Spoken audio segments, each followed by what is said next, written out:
such dissent cannot be tolerated. And they'll use the smear to reflect back on INFOWARS, even though, you know, we've got nothing to do with it. But if people want to do it, then that's their free speech. Tennessee man arrested and imprisoned for using cash.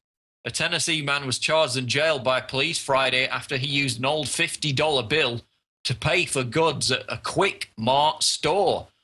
Quote, a clerk at Quick Mart, South Cannon Boulevard, notified police after the marker used to detect counterfeit bills didn't check as real, reports David Melson of the Shelbyville Times-Gazette.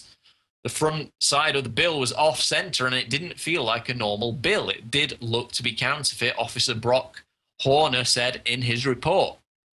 The man, Lorenzo Gaspar, was taken to jail by the officer but was released after a sergeant noted that the old bill are still legitimate legal tender, but that the check machines with modern cash markers do not work on them.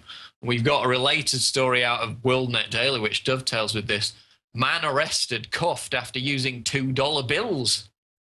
Now remember that the $2 bill, although rare, is still in circulation and is legal tender. It's not a fake bill. So a man trying to pay a fee using $2 bills was arrested, handcuffed, and taken to jail after clerks at a Best Buy store questioned the currency's legitimacy and called the police. Again, total freak out. Just because they're too idiotic to know what currency's in circulation, they call the cops.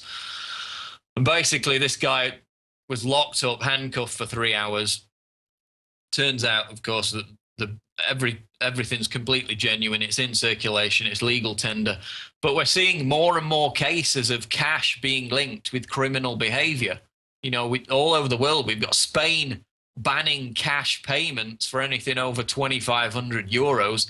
We've got the British government banning cash in transactions for certain trades, such as scrap metal, again, trying to link it with criminal behavior. And it all greases the skids for the implementation of the cashless society, wherein the existence of any kind of black market or indeed any kind of privacy is rendered obsolete. And of course, that always leads to totalitarian top-down control of the economy. And that's how we end up with things like, you know, the Global Food Council and the calorie credit card, where the government decides how many calories you're allowed to buy according to your food ration. I mean, that's ultimately where that level of control over the economy, the destruction of the black market ends up. It's all about control. So now we're going to go to our Man on the Street feature, which this evening is about the Ron Paul rally, which took place on April 26th in Austin, Texas. And again, it just exemplifies the massive crowds that he attracts, the real ideas that he injects into the body politic, and, of course, how he's garnering immense support from the US troops and the military community in general. So here's that Man on the Street report with Darren McBreen. Everywhere we go, we see, you know, Ron Paul bumper stickers, we see the T-shirts, he has a tremendous presence on the internet, yet Romney, I don't see Romney for president bumper stickers. I just don't see that same, you know, presence and same enthusiasm for the other candidates, yet Ron Paul's an underdog. Does that seem strange to you? Well, you know, I think it's something that the Republican Party should look at because, you know, what my grandfather's message is people will get enthusiastic about it, and people aren't getting that enthusiastic about what Mitt Romney's saying. So, I mean, I think they need to look at that when they're trying to run against the Democrat for the presidency. You know, they need a message that people get excited about if they want to win. Washington is always the last ones to wake up. You know, where I go, we get the large crowds, and they're very concerned, of course, about the attack on personal liberties. If you mention just the National Defense Authorization Act, most people know exactly what I'm talking about. So it's good to have you here. What made you a Ron Paul supporter? The thing that made me a Ron Paul supporter, I've actually been following him since 2007. I actually looked up all the presidential candidates back then to see what each and every one of them stands for. So I know what Ron Paul stands for. So everywhere Ron Paul goes, he's a rock star. He's filling up stadiums. But yet the mainstream media still treats him as an underdog. What do you think about that? Well, I mean, it just continues to show how the mainstream media is not trying to cover anything that's real, and they're not trying to, You know, they're bought, they're paid for, and I think it's completely obvious to everybody. And so, you know, I'm hopeful that more people will become awakened just because of the fact that they're not showing more Ron Paul, and they completely have turned the attention away from, you know, what he's doing, his movement, how he pulls higher, how it seems like there's election fraud going on right before our eyes, but we can't get any kind of you know, mainstream media, what you pull up on your cell phones, what you get on the news and the local stations has nothing to do with what's really going on and what the people seem to want. They treat him like an underdog. He's supposedly behind, yet everywhere he goes through the campaign trail, this is the kind of crowd that we expect to see. I know, it's shocking. I heard today that we're probably going to have 10,000 people here. Yeah. And the media coverage that's here, we're thankful that you guys are here. And it is surprising to me is, you know, the voting doesn't show these numbers, at least the official voting numbers. Whenever you look at online, whenever we get those polls from the debate. They stop doing the polls. And they stop doing it. Yes. Now, others say, well, that's okay to a point, but we have to make sure that nobody ever uses any drugs. And I says, you mean alcohol? Yeah. Oh, no, we don't mean that. We're talking about those illegal bad things. And then I said, well, guess where most of the addiction is? Is it on the illegal drugs?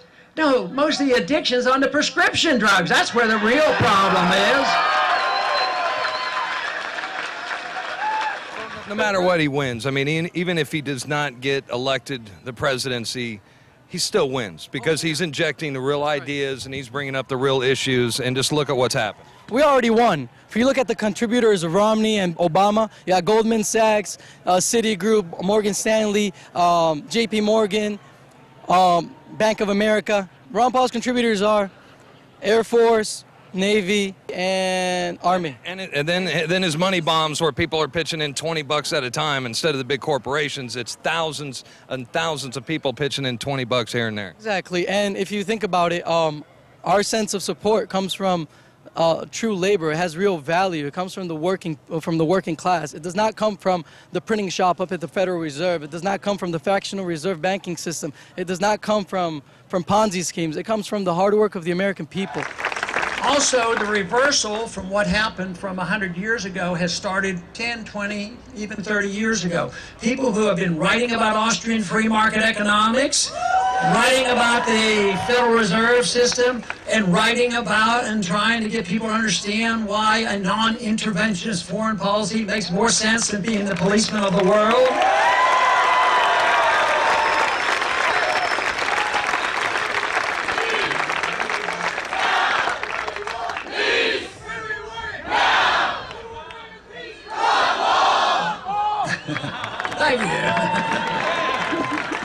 Now, the biggest reason why I support this guy is because it's the reason why I signed up in the first place. I signed up to protect the Constitution of the United States of America, and Ron Paul is the closest guy to actually defending those rights that we have. We have a clear candidate who stands for what everybody, whether they know it or not, it's what the truth is and what they stand for, and more people are with this awakening are realizing that. They're self-awakening, and they're showing up in droves. We got probably 4,000 people here at this moment. It's not even ready yet. I even ask people questions like, why are you voting for Obama other than the color of his skin? Because that's the majority of people, the reason why they voted for him in the first place, because he was the black guy and everybody else was white. That's why I thought that I saw, but nobody knows, nobody does the research, nobody does the back searching.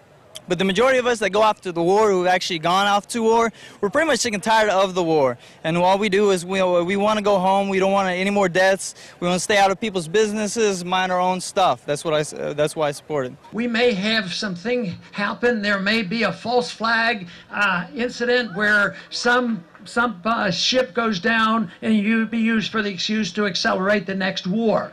And we have to learn to distinguish war propaganda from the truth.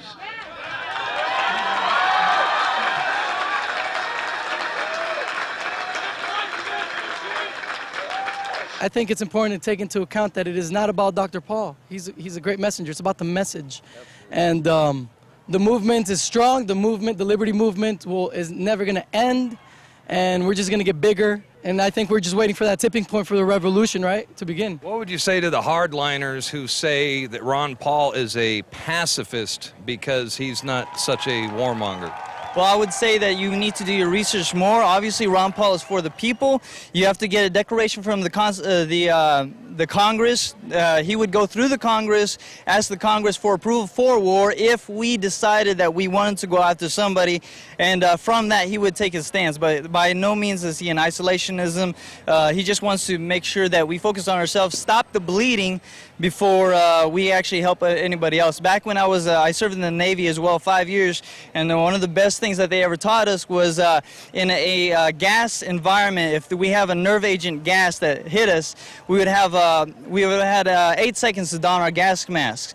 Now, if you and your buddy was having trouble with the gas mask, and you had to don yours, you had to don yours first. It was by the rules of the Navy that you had to don your gas mask first before you can help them out, or else if you try to help them out, they didn't live, you would die as well. So us going off to these other countries, try to help them out whenever we're bleeding out with our economy the way it is, it's a bunch of garbage. All right, man. Well, thank you. Thank you for your time, bud. I appreciate it.